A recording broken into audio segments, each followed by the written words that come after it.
अध्याय 14 प्रकृति के 3 गुण। भगवान ने कहा, अब मैं तुमसे समस्त ज्ञानों में सर्वश्रेष्ठ इस परम ज्ञान को पुनः कहूंगा, जिसे जान लेने पर समस्त मुनियों ने परम सिद्धि प्राप्त की है। इस ज्ञान में स्थिर होकर मनुष्य मेरी जैसी दिव्य प्रकृति को प्राप्त कर सकता है।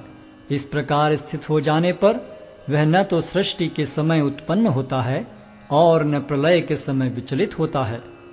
हे भरत पुत्र, ब्रह्म नामक समग्र भौतिक वस्तु जन्म का स्रोत है और मैं इसी ब्रह्म को गर्भस्थ करता हूँ, जिससे समस्त जीवों का जन्म संभव होता है। हे कुंती पुत्र, तुम यह समझ लो कि समस्त प्रकार की जीव योनियां इस भौतिक प्रकृति में जन्म द्वारा संभव हैं और मैं उनका बीज प्रदाता पिता हूँ। भौतिक प्रकृति 3 गुणों से युक्त है। ये हैं सतो, रजो तथा तमोगुण। हे महाबाहु अर्जुन, जब शाश्वत जीव प्रकृति के संसर्ग में आता है तो वह इन गुणों से बंध जाता है। हे निष्पाप, सतोगुण अन्य गुणों की अपेक्षा अधिक शुद्ध होने के कारण प्रकाश प्रदान करने वाला और मनुष्यों को सारे पाप कर्मों से मुक्त करने वाला है। जो लोग इस गुण में स्थित होते हैं वे सुख तथा ज्ञान के भाव से बंध जाते हैं। हे कुंती पुत्र, रजोगुण की उत्पत्ति असीम आकांक्षाओं तथा तृष्णाओं से होती है और इसी के कारण से यह देहधारी जीव सकाम कर्मों से बंध जाता है। हे भरत पुत्र, तुम जान लो कि अज्ञान से उत्पन्न तमोगुण समस्त देहधारी जीवों का मोह है। इस गुण के प्रतिफल पागलपन, आलस तथा नींद हैं, जो बद्ध जीव को बांधते हैं। हे भरत पुत्र, सतोगुण मनुष्य को सुख से बांधता है, रजोगुण सकाम कर्म से बांधता है और तमोगुण मनुष्य के ज्ञान को ढककर उसे पागलपन से बांधता है। हे भरत पुत्र, कभी कभी सतोगुण रजोगुण तथा तमोगुण को परास्त करके प्रधान बन जाता है, तो कभी रजोगुण सतोगुण तथा तमोगुणों को परास्त कर देता है और कभी ऐसा होता है कि तमोगुण सतो तथा रजोगुणों को परास्त कर देता है। इस प्रकार श्रेष्ठता के लिए निरंतर स्पर्धा चलती रहती है। सतोगुण की अभिव्यक्ति को तभी अनुभव किया जा सकता है जब शरीर के सारे द्वार ज्ञान के प्रकाश से प्रकाशित होते हैं। हे भरतवंशियों में प्रमुख, जब रजोगुण में वृद्धि हो जाती है तो अत्यधिक आसक्ति, सकाम कर्म, गहन उद्यम तथा अनियंत्रित इच्छा एवं लालसा के लक्षण प्रकट होते हैं। जब तमोगुण में वृद्धि हो जाती है तो हे कुरुपुत्र, अंधेरा, जड़ता, प्रमत्तता तथा मोह का प्राकट्य होता है।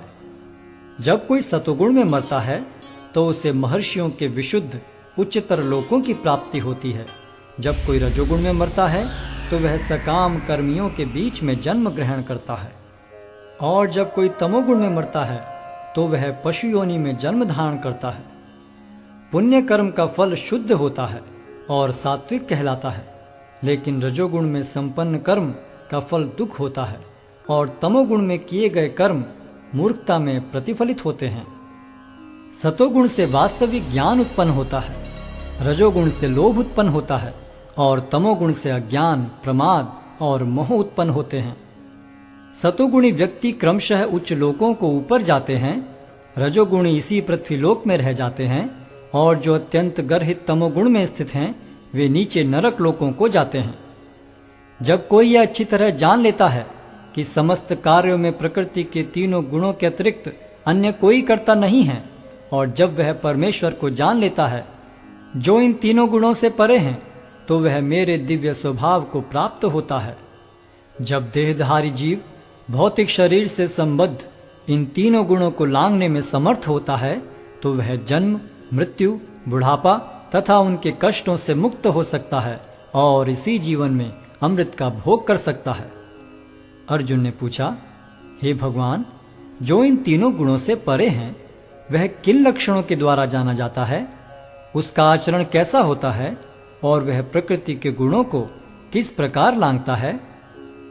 भगवान ने कहा, हे पांडुपुत्र, जो प्रकाश, आसक्ति तथा मोह के उपस्थित होने पर न तो उनसे घृणा करता है और न लुप्त हो जाने पर उनकी इच्छा करता है, जो भौतिक गुणों की इन समस्त प्रतिक्रियाओं से निश्चल तथा विचलित रहता है और यह जानकर कि केवल गुण ही क्रियाशील हैं, उदासीन तथा दिव्य बना रहता है, जो अपने आप में स्थित है और सुख तथा दुख को एक समान मानता है, जो मिट्टी के ढेले, पत्थर एवं स्वर्ण के टुकड़े को समान दृष्टि से देखता है, जो अनुकूल तथा प्रतिकूल के प्रति समान बना रहता है, जो धीर है और प्रशंसा तथा बुराई, मान तथा अपमान में समान भाव से रहता है, जो शत्रु तथा मित्र के साथ समान व्यवहार करता है और जिसने सारे भौतिक कार्यों का परित्याग कर दिया है, ऐसे व्यक्ति को प्रकृति के गुणों से अतीत कहते हैं। जो समस्त परिस्थितियों में अविचलित भाव से पूर्ण भक्ति में प्रवृत्त होता है, वह तुरंत ही प्रकृति के गुणों को लांघ जाता है और इस प्रकार ब्रह्म के स्तर तक पहुंच जाता है। और मैं ही उस निराकार ब्रह्म का आश्रय हूँ, जो अमर्त्य, अविनाशी तथा शाश्वत है और चरम सुख का स्वाभाविक पद है।